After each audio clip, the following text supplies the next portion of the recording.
Before we begin tonight's episode, I would like to give you a warning. This story has themes of sexual assault and torture that could be disturbing to many listeners. Listen at your own discretion. Hello, and welcome to Scare You to Sleep. I'm your host, Shelby Scott. How are you? How's your week been? If you've been having a rough one full of life's little terrors, let me take you away for a while we drop in and observe someone else's nightmare. This week's story is by Nina G. Jones. Now, Nina is usually the author of romantic suspense and dark erotica, but she's decided to dip her toe into the world of horror. If you're interested in Nina's other works, you can find them all on Amazon, and I'll leave a link in the show notes. For now, she takes us on the first date from hell in The Smile.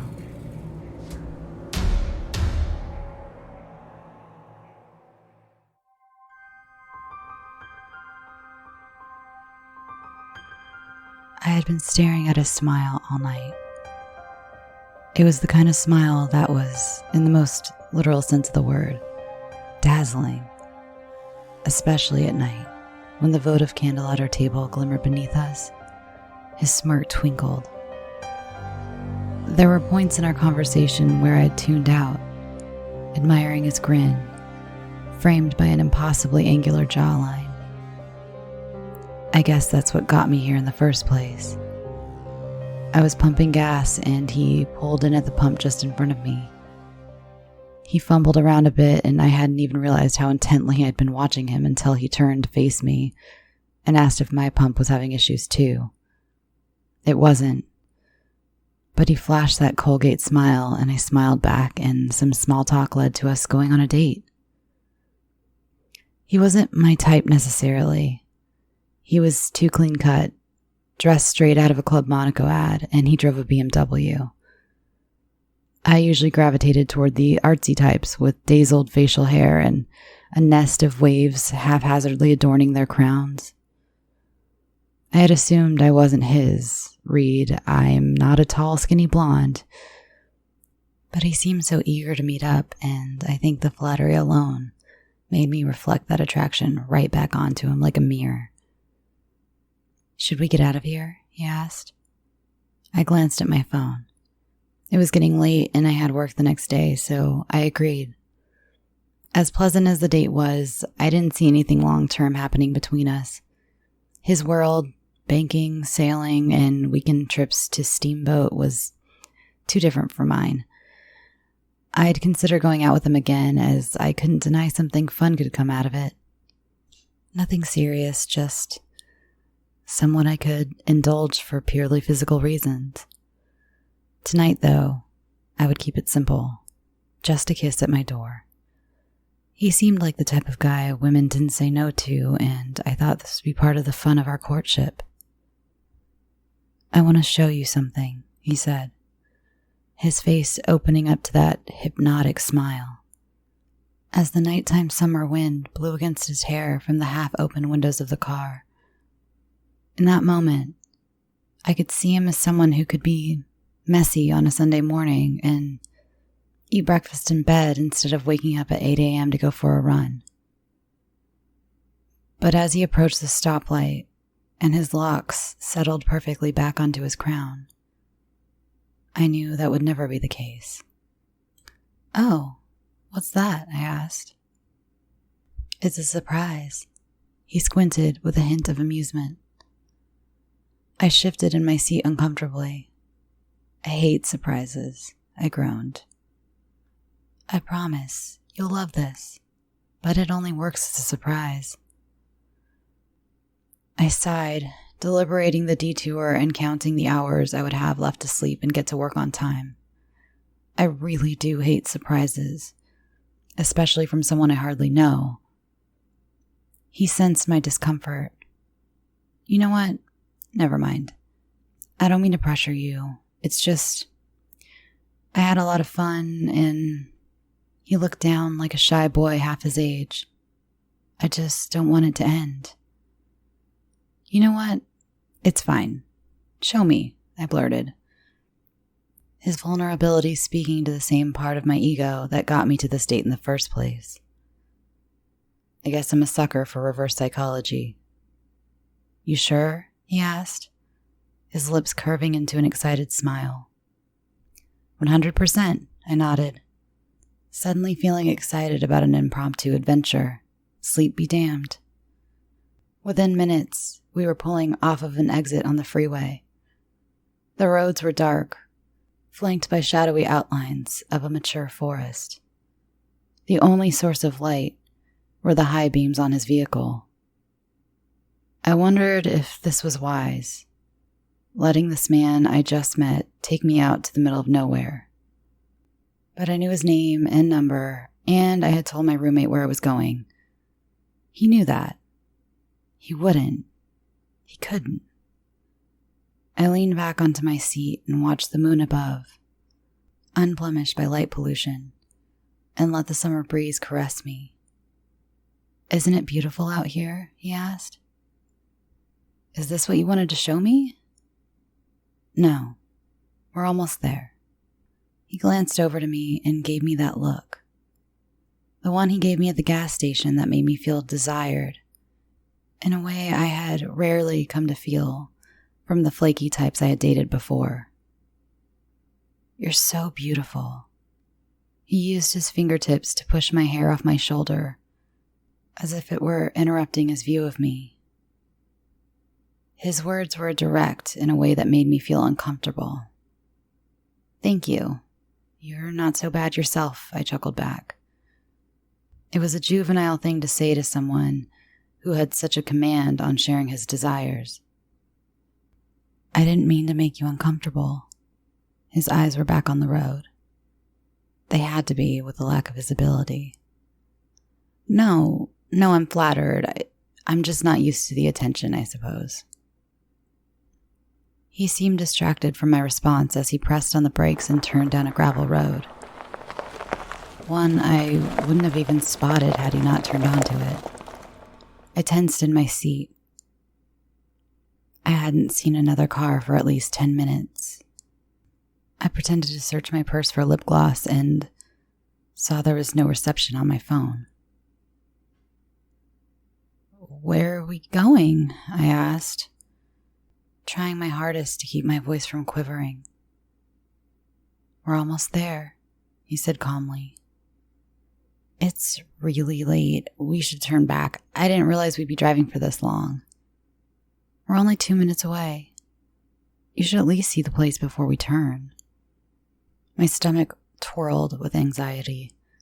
His disregard for my wishes was like a warning flare. I shouldn't be out here with someone I just met at a gas station. I shouldn't have let him take me somewhere without telling me where it was first. Now I was alone and no one knew where I was. He could have done anything he wanted to me. No one would have even known where to look. Just as I was about to insist, he pulled up to a clearing. The black road ahead of us opened up to a scatter of lights. It was an overlook, a stunning one at that, where the city below blinked and flickered like Christmas lights. See, he said, isn't it beautiful? I let out a sigh of relief. It is. We can turn back around if you're in a rush. The edge wore off once I understood the romantic gesture he was attempting. Besides, I didn't want to seem rude. No, it's fine. We can stay a few minutes longer. Sounds like a plan, he said. His smile disarmed me. He told me about how he found it as a teenager, when he would take his first car and go out for long drives to clear his head. This lookout wasn't as popular as some others, so it was all his, except when he occasionally brought out a girl, of course. I watched his face, but I gravitated mostly towards his full lips as he spoke. I thought I would kiss them tonight, but I kept my silent promise that I would not do so until he dropped me off. Out here, he might expect more. Sometimes as he spoke, I would gaze up at the sky, peppered with so many more stars than I was used to seeing in the city. That's when he put his hand on my thigh. I didn't stop him. Then he reached over and kissed me. I complied, assuring myself I had intended to kiss him all along anyway. He was a gentleman. He'd understood when I told him I wasn't ready for more. Yes, it feels nice. His smile tasted as good as it looked. I pulled away, hiding a giddy grin. I had a really, really good time tonight, but we should really continue this another time. I need to get home. He kept his hand placed just under my skirt on my thigh. His coy smirk, cloaked in moonlit shadows, for the first time, felt like a mask. The darkness cast on the crevices of his face looked like something sinister trying to break through the light. We should head back. The last word barely escaped from the back of my tightening throat. He didn't answer. I watched him search his thoughts for a few seconds. Watched him make a decision and commit. His hand roved up my thigh forcefully as he lunged forward. He was so much bigger than me, and just under a fraction of his weight, I could hardly move. I knew my only chance was to get away from him before he could land his full weight on top of me. I reached behind me and pulled the handle of the door, toppling out of the car onto the dirt underneath. He fell forward onto the passenger seat, but in a second regained his balance and began crawling over the seat towards me. I shuffled halfway up to my feet and turned, ready to take off like a sprinter at the start of a race. Just as I took a few steps, a force knocked me to the ground so hard, my feet left the earth. I gasped and wheezed for air as he turned me over onto my back and yanked me off the ground effortlessly. His smile was gone. Instead, all I saw were his eyes, singularly focused on one task, without mercy or indecision. I tried to fight, but he had knocked the wind out of me so severely I couldn't breathe, and without oxygen, energy quickly grew scarce. He tossed me into the back seat, pushing me all the way in. I kicked and punched, but he snatched my wrists and pressed his weight on top of me to neutralize my defense. Then I saw it. A flood of light filling the car. It had to be another vehicle pulling up. Perhaps this overlook wasn't as private as he remembered. I used what was left of my energy to scream as loud as I could. I shrieked with such force that I choked. The dirt I inhaled from when he knocked me on the ground had robbed my throat of moisture. "Shut the fuck up," he hissed, covering my mouth and nose. He ducked. I screamed into his hand, feeling faint as each second passed without a breath of air. The car grew dark again, and so did my chance at hope. The vehicle must have left. He turned around to close the door behind him. An open door might catch attention, but the average passerby wouldn't bother a closed car out here. This was obviously a spot for lovers. He pulled his hand off my mouth and I loudly wheezed. Filling my lungs was the only priority at that moment as he reached for his belt and began to undo his pants. "Please let me go." "I won't tell," I begged frantically. He laughed. Not the sweet, unassuming laugh I had heard from him before, but a sardonic, cruel snicker. "I know you'll never tell." Such a simple statement. And yet, I knew exactly the message he was giving me. You won't be able to tell anyone anything after I'm through with you. But my roommate knows who you are. I won't tell if you let me go, I promise. He paused, as if taking in his work before pressing his body on top of mine and whispering into my ear. My name isn't Brett Haversmith. This isn't the same car I was using when we met, is it? Because it's a rental. And remember when I picked you up and said I heard about a new place across town I thought we should try instead? It's a little hole in the wall with delicious pad thai and no cameras. No one will know who you were with or where you went. They won't even know where to start looking. It was as if he declared checkmate on a game of chess I didn't even know we were playing. In that instant, I knew it wasn't just about protecting my body from violation. I was going to die here if I did nothing. My only option was to go out fighting. So I did. Or at least I tried. Bucking and writhing underneath him like an unbroken mare. But he was tall and heavy, and I was a whopping 5'3".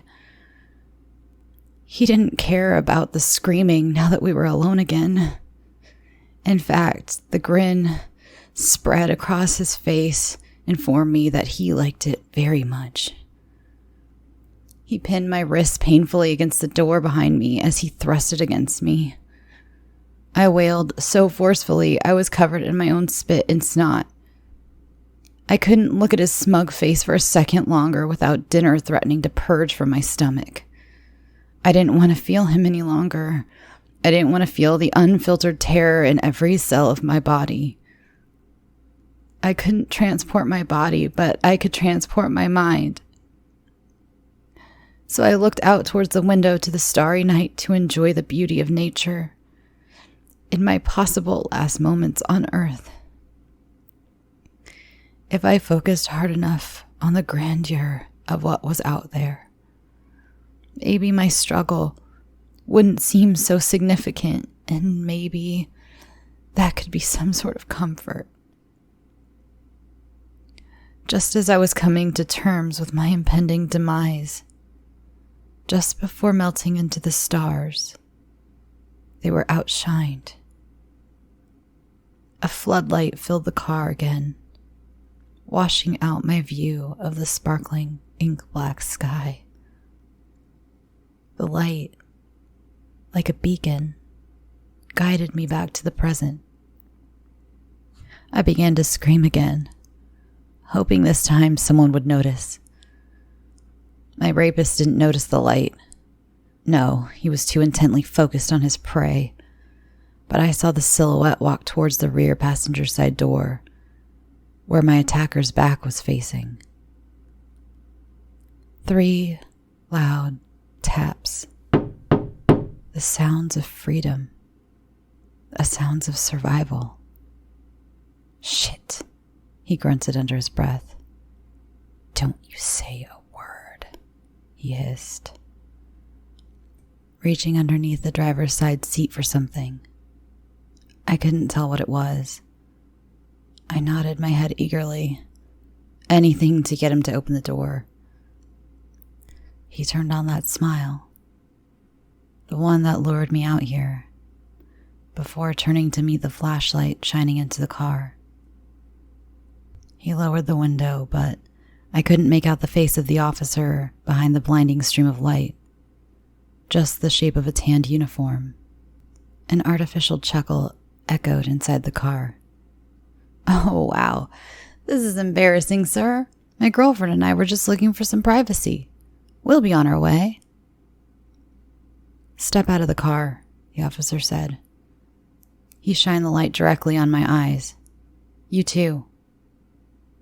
I wanted to scream, but I knew my attacker had a weapon and chaos would only benefit him until there was no space between us. I pulled up my underwear and held the torn front flap of my dress. It was hard to see anything through tear-soaked eyes and the blinking auras that remained in my vision from the flashlight. "Stand over there," the man directed Brett. He flashed at me. "You over there." One of my shoes was missing, and I could only afford a pointless second to search for it before he insisted again that I move. "Listen, why don't we just save the trouble and..." The man whipped Brett over the head with a large object, and he collapsed to the floor. I screamed instinctively. This didn't make sense. Police don't just attack like that. I stepped away from the scene as the man stood over a dazed Brett and collected the item Brett dropped. The beam of the flashlight grazed the object so I could see it was a gun. I glanced around in the dark, trying to make sense of it all. As my eyes adjusted, I got a slightly better view of the man. He was wearing a khaki uniform, I thought, but his face still shrouded in shadows. Like Brett, he was about 6 feet tall with an athletic build. If he decided to turn his violence against me, I would be just as hopeless as I was in the backseat of that car. I spun around to look for a police car, flashing lights, anything to indicate that this man was an officer of the law. But I knew what my gut had been telling me, and I had been ignoring in hope of some relief from the unrelenting terror of the night. This man was not law enforcement.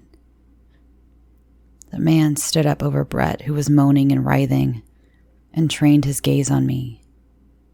No longer willing to ignore my instincts, and with the decisiveness in which both men had committed vicious acts of violence that night, I ran. I ran into that terrifying black forest as fast as I could. I didn't look back. There wasn't any hesitation as thorns scraped against my flesh. Branches ripped away at my dress, and twigs embedded into my one exposed foot. At some point, I lost my other shoe, and that foot also was torn apart by nature. I will not die tonight. I couldn't hear the mysterious man chasing me. My heavy breathing and pulse pounding against my skull made that an impossibility. So I would run until my body quit. When my legs finally gave, I collapsed beneath a large tree, making myself small as I gasped for air as discreetly as I could. I listened intently for the sound of footsteps in the dark, hoping for silence. I prayed, something I hadn't done since I was a little girl. My obstacles felt insurmountable. Aside from a possible psycho on the loose, I was hopelessly lost in an unfamiliar forest. The temperature was dropping. It was going to be a long time before I was safe and secure. After a while, I rested my head back against the tree, sudden exhaustion taking over as my adrenaline wore off. My sweat-drenched body grew cold as the moisture evaporated from my skin. I wanted nothing more than to disappear into the peaceful cloud of sleep, but I knew I could not afford to. My mind and body wrestled as the mosquitoes ate away at me. After a couple of hours, I had become comfortable with the silence. My fear had shifted from Brett and the mysterious man who attacked him to the trek to safety I would have to confront in the morning. But sometime after, I couldn't tell you how long, as time had lost all meaning, blunted by fear and darkness, I heard twigs snapping. A fresh surge of horror coursed through my body. I pressed myself against the tree, hoping I could shrink into the shape of a rock or stump. A click. Then a beam of light tracking along the forest around me. He was here. He was close. And I couldn't decide if running and drawing attention to myself, or sitting like a hopeless lamb, was a worse choice. I buried my face in between my knees to stifle the involuntary sobs bursting haphazardly from my chest and pressed my eyes tightly shut. If I couldn't see him, then he wouldn't see me, I had naively hoped. Then, through my closed eyelids, I saw the light. I felt it on my skin. The footsteps moved hastily in my direction. I had no choice but to run. My legs moved like rubber as I placed my weight on them for the first time in hours.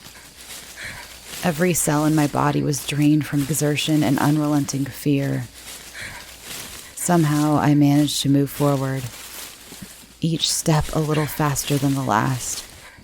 But the steps behind me came closer, and I heard the thud before I felt it. Bright flashes of light filled my eyes. My legs went out from underneath me, and that was the last thing I remember before waking up in front of Brett.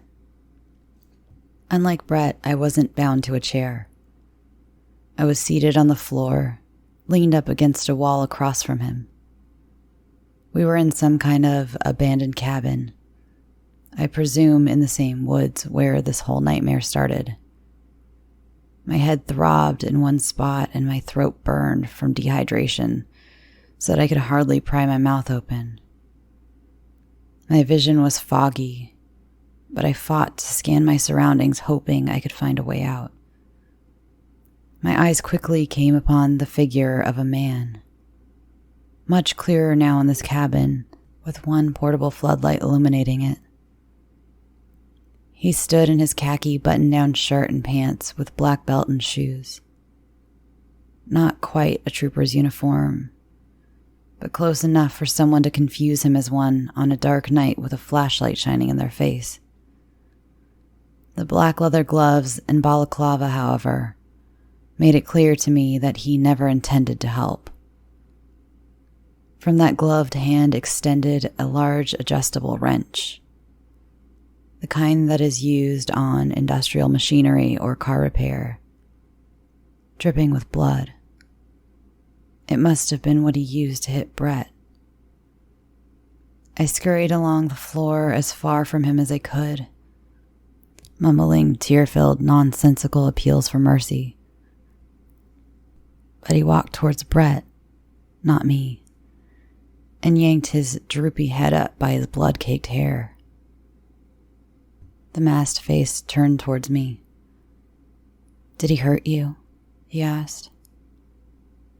I stared, wide-eyed, with my mouth agape, paralyzed with terror. "I asked if he hurt you." His voice was unnaturally raspy, as if he was trying to disguise it. I nodded my head at first, almost imperceptibly, but it grew in eagerness. He did hurt me.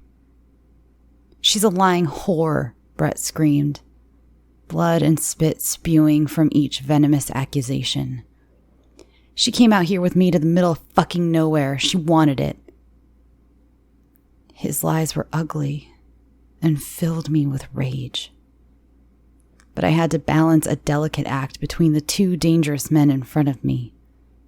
I dared not speak out of turn and risk gaining unwanted attention. Instead, I let the masked man continue to take the lead. He pushed Brett's head down and walked over to me. Each drop of his foot against the old wood floor made my heart drop. I shivered as he drew closer and knelt down beside me. My lips trembled so violently I could barely utter a word. "No. He raped me. You saved me." I couldn't make eye contact, so I stared straight ahead, but his gaze burned my skin. He was close enough to smell me, and it felt like he was doing just that. sniffing out the truth. After a few agonizing moments, he grabbed my arm and yanked me to my feet. "What did you like about him?" he asked. "Nothing," I shouted. Afraid if I conceded I favored anything about Brett, I would not be believed. The man released me and paced around Brett, who, despite being badly beaten, still had the power of rage in his eyes. I knew if he could loosen his bindings, he'd kill both of us with his bare hands. "Was it this?" The masked man used the tip of his wrench to elevate a lock of Brett's sandy hair. I shook my head. The masked man encircled his captive slowly, making sure to draw out every moment of uncertainty. "This." He guided the wrench between Brett's legs. Brett cursed and rocked the chair back and forth, desperately attempting to free himself. "No," the man shook his head, a light chuckle peppering his statement. "I don't think you like that. At least, anymore." He paused as if waiting for a laugh track. Slowly, he walked towards me, hunching to meet my diminutive size. "Tell me." I didn't know what was up or down, wrong or right. Nothing made sense in that cabin, and all I could do was rely on my instinct. I would do whatever I had to do to increase my chances of survival. I had no choice but to answer. His smile," I whimpered.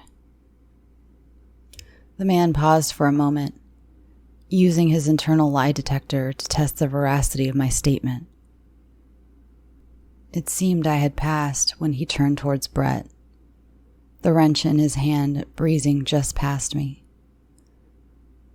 He marched up to his prisoner and squeezed his cheeks so he could inspect his teeth like a prize horse. Brett's teeth were pink from his bloody gums, but anyone could see that winning smile, the one that had probably gotten him into and out of trouble his whole life. Brett sucked in air like an angry bull and tried to wriggle his face away. The man shoved his face and walked back over to me. He raised the wrench, and I shrunk in fear. "Open your hand." I stood there, trembling, hardly believing my ears. He gave me time to respond, just like one would awaiting a dog to comprehend a new command. It gave me the time I needed for my body to catch up with my brain. And hesitantly, I opened my palm to him. He placed the object in my tremulous grip. The tool was solid, heavy enough to bash a skull in with some muscle behind it. Why was he giving me this weapon? "Go on." I don't understand. I'm sorry," I pleaded behind sobs. "Take his smile." Tears streamed down my face. I don't understand." The man yanked the wrench from my hand and charged Brett, who screamed as the man pried his mouth open. Despite all the horror Brett put me through, I hollered for mercy as he gripped one of his bottom teeth and ripped it out. Blood oozed from Brett's mouth, and he screamed like I had never heard anyone scream before. He wouldn't stop. He just screamed until he ran out of air and then took a breath and started again. The man put the wrench in my hand once more. "If he hurt you, show me. Do it," he commanded over Brett's wails. I can't," I begged. "Please, He dragged me by my forearm closer to Brett, who had lost all bravado. His eyes were soft and scared, like a little boy's. "Please," he sobbed. My heart hurt at the sound of his cries. "Please, I'm so sorry," he cried. "I'm so sorry." I turned to the man standing over us. "I can't do this. It's not me. I can't hurt him. Please don't make me." "Did he stop when you begged?" the man asked. "Did he care when you cried?" I looked down at the wrench. It wobbled in my hand. Even if I wanted to, I don't think I could physically accomplish what the man was asking. "Did he?" the man repeated forcefully. I looked down and shook my head. "No." "Show me that you want to live. Show me that he hurt you. Take away what he used against you." "And if I don't?" "Then you both die." At that moment it clicked. I wasn't going to die tonight. I had made that vow to myself. I would do whatever it took to make it out of there. If I did what he asked, there was a chance the man would let me go. Sure, I could turn this weapon on him in an attempt to save my rapist and myself, but chances were the masked man would overpower me and we'd both be dead. Or I could show no mercy to the person who laughed as he forced himself inside me. Prove to the stranger that Brett was not my friend, but my attacker, and I might walk out of here alive. The choice seemed clear as the starry sky at that moment. I faced Brett and my body grew rigid. He had been begging the entire time I debated with the man, but I had drowned out his cries. His screams grew surprisingly easy to tune out once I had made up my mind. No, Anna, don't." Hearing him utter my name filled me with indignation.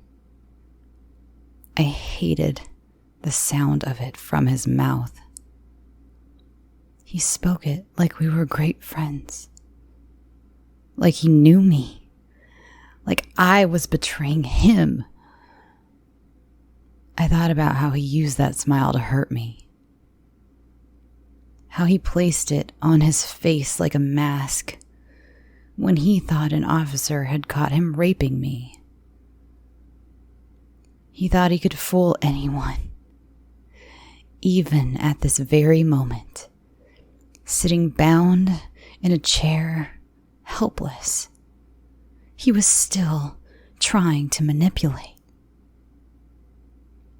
Brett shook his head, his eyes spherical pools of terror designed to elicit sympathy. I strode up to him, and without a word, the man pried his jaw open for me.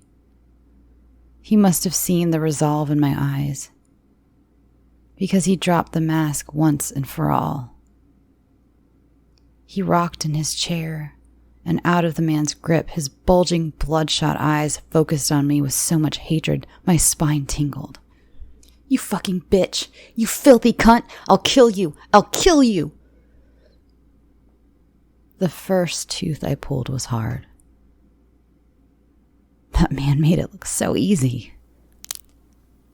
But Brett's mouth was slippery with saliva and blood, making it tough to get a grip with the adjustable wrench. I had to tighten it and then rock it back and forth over and over, finally feeling the fibers giving away. But still, I couldn't get it loose. I had to use the handle end to hit the tooth a few times and knock it out of its socket. Still, the tooth wasn't completely free, dangling from the gum by fibrous nerves and other soft tissues. At that point, I had an easier time using my fingers to pull it out completely. It took more force than I was prepared to use, and the more force I put behind it, the less human I felt. With each wiggle, yank, or blow to his tooth, my empathy shrunk a little more.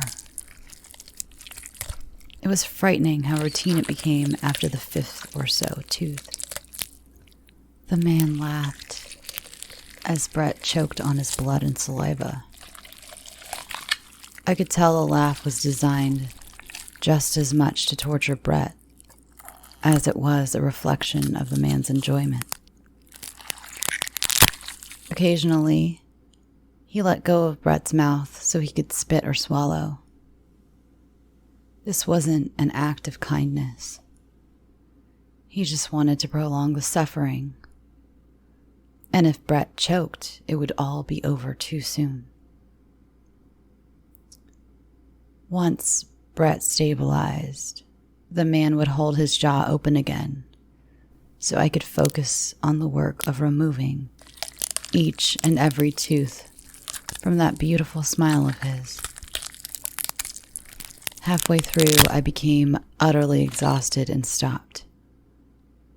Brett had stopped screaming and instead cried in a low hum. Almost all of his front teeth were gone. His gums a collection of dark, raw holes. He couldn't deceive anyone any longer. I had disarmed him of his most powerful weapon.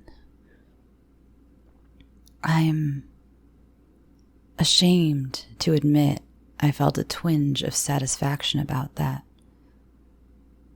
Who he was inside finally matched with his exterior. The man seemed to sense my exhaustion, offering me a bottle of water. I drank it in seconds, thanking him bizarrely enough. I dropped the bottle on the puddles of blood and teeth and turned around and got right back to it. The faster I could empty Brett's mouth, the quicker I could get out of here, I hoped. So I knocked and jimmied and pried each remaining tooth. Brett had passed out by the time I dropped the last tooth on the floor. I stood back and observed my handiwork while wiping my hands on the nicest dress I owned. One I chose specifically to impress him on our date. Brett's mouth was sunken, but his face was swollen in other parts. I didn't know what would become of him, but I knew there wasn't much left of the suave guy who kidnapped me on our first date. I looked down at the dusty floor. Pools of blood and tooth fragments scattered in front of me. Yanking teeth is messy work. That's when my concentration waned and fear crept up again. This man was obviously evil. There was no guarantee I would be released. All I had from him was a hint that he would let me go if I did what he said. Without a word, he looked into Brett's mouth one last time to confirm my work was done. "Impressive," he murmured. I wanted so badly to run, but I used every fiber of my patience I had to defer to him. This night was a first for me, and one I will never forget, he said, wiping the wrench on Brett's blood-soaked white Oxford shirt. As he began to tidy up, and without even looking in my direction, he continued, "You'll go out the front door and make a right. 3/4 of a mile in that direction is a trail. If you follow it in either direction, you will find help eventually. He drove you out to the lookout. He attacked you in the car. But after, you put up a fight. He chased you into the woods, caught you, and held you out there all night. Eventually, you got a hold of his knife and you stabbed him several times before escaping. I don't exist. Understand? You don't want anyone to know what you did here. That's our secret. They won't find me, but I can always find you. I nodded my head, trying to remember the story I was fed. He was right. I would never tell anyone the horrific thing I did. Even if people feel it's justified, it wasn't me. That's not who I am. That was months ago. It was months ago when I ran barefoot for almost 3 miles before collapsing in front of some hikers. When I told the police how my date kidnapped me and we fought, which explained why his blood was all over me. I never mentioned the man. A man who relished in pain, but who saved me for a price. Today I got a call from the detective working the case. Detective Mayhew took my case seriously from the beginning and kept me regularly updated along the way. He never doubted me or judged me for going out in the woods with someone I hardly knew. He never made me feel like any of it was my fault. I could tell he wanted justice as much as I did, but he couldn't find my attacker. I felt guilty putting him on such a fruitless case, but I didn't have a choice. They think after I stabbed Brett, he wandered deep into the woods to die, possibly falling off a cliff or into a nearby river. There was too much blood on me for them to think he managed to escape or start over somewhere. Besides, all his possessions were left behind. His credit cards were never used, but that was stuff I already knew. I knew the man in the mask would make it so he was never found. Today, Detective Mayhew specifically called to tell me they got a hit on Brett's DNA. His real name was Don Schnelling. Several women had been raped and murdered by this man. He had always given a fake name and drove a stolen car or rented one under a false name. He always had a knack for last-minute changes so that he and his victims never followed through with their original plans for the night, making it difficult to retrace their steps. It always seemed like his victims left with him on a date and vanished into thin air. That is, until some of their bodies were found. And yet, even that isn't shocking or all that remarkable to me.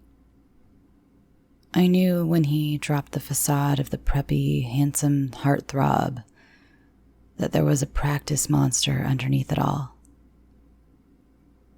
I ended up doing a little research myself. For the last decade, over a 70-mile stretch of road, there's been someone killing couples partaking in private time in the woods, usually in popular lovers' lane type spots. In many of the cases, they believe the perpetrator acted as a police officer to get the couples out of the vehicle. The events are scattered enough in timing and location for some law enforcement to doubt if it is the work of one killer. But I think it is. I think I met him that terrifying night. I don't know whether to call it terrible or great luck that both of those men crossed paths while hunting that night. If Brett was kind to me, and we sat there a few minutes longer, the masked man would have killed us both. If the masked man hadn't shown up, Brett would have killed me after violating me. Of course, the detective and I never discussed that. So imagine my surprise when, after the thoughtful detective had informed me they were closing my case, and I thanked him for his hard work, he had a few extra words for me before parting. Anna, take care of yourself. Don't be a sucker for a pretty smile like his again. This case was a first for me, and one I will never forget.